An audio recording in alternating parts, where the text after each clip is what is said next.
Menurut Haywood, liberalisme merupakan ideologi dominan yang membentuk pemikiran politik di negara barat.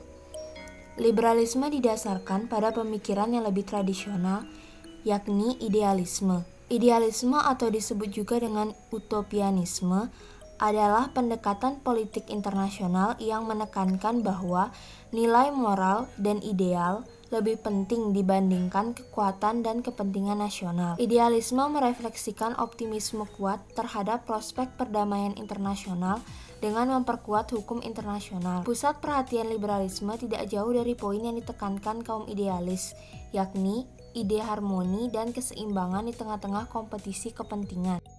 Sementara itu, Viotti dan Cauchy menyebutkan bahwa liberalisme berfokus menjelaskan kondisi kemungkinan kerjasama dan kolaborasi internasional. Viotti dan Cauchy mengemukakan 4 asumsi dasar liberalisme. Pertama, kaum liberal adalah pluralis, di mana aktor negara dan non-negara memegang peranan penting dalam politik internasional. Kedua, kaum liberal melihat ekonomi, interdependensi dan interkoneksi antar aktor negara maupun non-negara sebagai pendamai atau penengah perilaku negara. Ketiga, masalah ekonomi, sosial, dan lingkungan juga sama penting atau bahkan terkadang lebih penting dibandingkan permasalahan militer. Keempat, fokus analisis kaum liberal adalah faktor dan dampak individu terhadap hubungan internasional dan hasilnya. Selaras dengan kedua penjelasan tadi, tulisan Jackson dan Sorensen mungkin dapat menjadi kesimpulan dari pemikiran liberalisme, yakni optimisme terhadap sifat manusia. Kaum liberal percaya bahwa manusia pada dasarnya baik dan mampu mengendalikan akal pikiran atau rasionalitasnya sehingga dimungkinkan terjadinya kebebasan, kerjasama, perdamaian, dan kemajuan. Viotti dan Cauchy membahas dua versi liberalisme, yakni liberalisme klasik dan liberalisme sosial. Liberalisme klasik memandang individu sebagai unit analisis terpenting dan negara harus mengambil peran seminimal mungkin. Pandangan ini dikemukakan dalam buku John Locke yang berjudul Two Treatises of Government. Menurut liberalis klasik, peran pemerintah hanya sebatas menjaga stabilitas politik, sosial, dan lingkungan ekonomi, sehingga individu dapat berinteraksi dan mengejar pilihannya. Liberalisme klasik mendominasi pemikiran politik dan ekonomi sekitar abad ke-18 dan ke-19, khususnya di Inggris dan Amerika Serikat. Selain karya Locke, esai-esai Jeremy Bentham dan John Stuart Mill di abad ke-19 juga menyebutkan mengenai minimnya keterlibatan pemerintah dengan pandangan bahwa manusia adalah makhluk yang rasional, sehingga mereka mampu menentukan apa yang baik bagi dirinya tanpa banyak keterlibatan pemerintah. Liberalisme klasik tidak terkalahkan hingga abad ke-20. Kemudian muncul revolusi industri yang mengakibatkan perubahan pada pemikiran liberalisme klasik. Meski masih menekankan pentingnya individu, tetapi pemerintah diberikan peran yang lebih aktif untuk menanggulangi efek buruk dari kompetisi ekonomi yang tidak diatur. Pemikiran inilah yang disebut liberalisme sosial. Haywood membahas 3 versi liberalisme, yakni liberalisme interdependensi, liberalisme republikan, dan liberalisme institusionalisme. Liberalisme interdependensi berakar pada ide mengenai perdagangan dan hubungan ekonomi. Pandangan ini diawali oleh liberalisme komersial, yakni liberalisme yang menekankan keuntungan ekonomi dan internasional dari perdagangan bebas, yang mengarah kepada hubungan saling menguntungkan, kesejahteraan secara umum, dan perdamaian antar negara. Dengan kata lain, agresi dan ekspansi paling baik ditangkal oleh semangat berdagang. Pandangan liberalisme komersial ini kemudian dikembangkan lagi oleh kaum neoliberal yakni Keohane dan Nye menjadi interdependensi kompleks. Interdependensi kompleks merefleksikan bagaimana di dunia modern masyarakat dan pemerintah dipengaruhi oleh tindakan sesamanya di negara lain. Negara modern juga cenderung memprioritaskan perdagangan dibandingkan perang.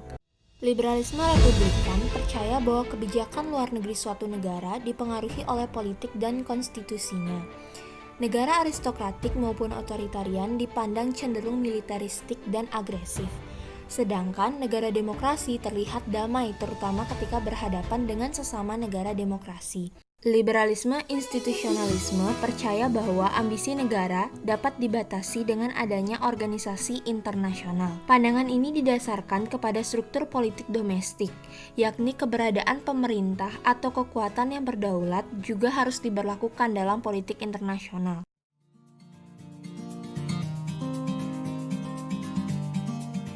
Liberalisme sosiologis adalah versi liberalisme yang memandang bahwa hubungan internasional bukan hanya studi tentang hubungan antara pemerintah nasional, melainkan juga hubungan antara individu secara pribadi, kelompok, dan masyarakat.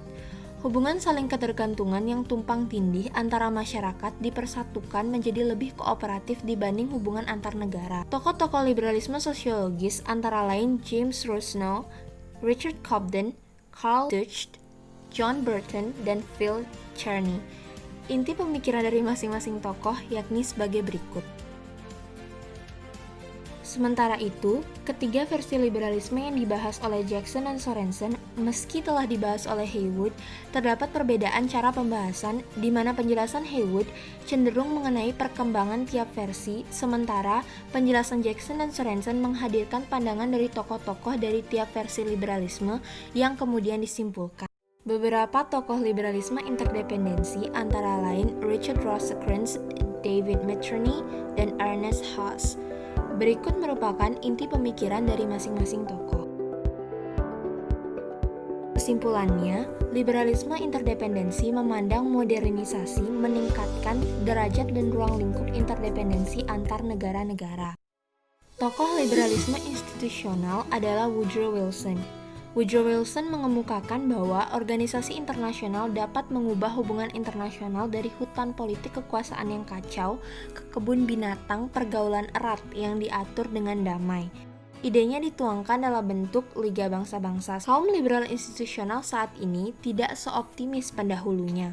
Penelitian terkait institusi internasional saat ini berfokus pada tantangan-tantangan yang dihadapi institusi tersebut dalam dunia yang semakin terglobalisasi. Di satu sisi, ada peningkatan kebutuhan bagi regulasi dan manajemen yang mereka berikan. Di sisi lain, mereka kekurangan kekuasaan dan legitimasi yang diperlukan untuk mengambil tanggung jawab yang berat. Sebagai tambahan, institusi internasional yang dimaksud dapat bersifat universal seperti PBB, regional seperti Uni Eropa dan NATO, terkait dengan bidang tertentu seperti perdagangan, yakni World Trade Organization, maupun tanpa organisasi formal seperti Konferensi Hukum Laut.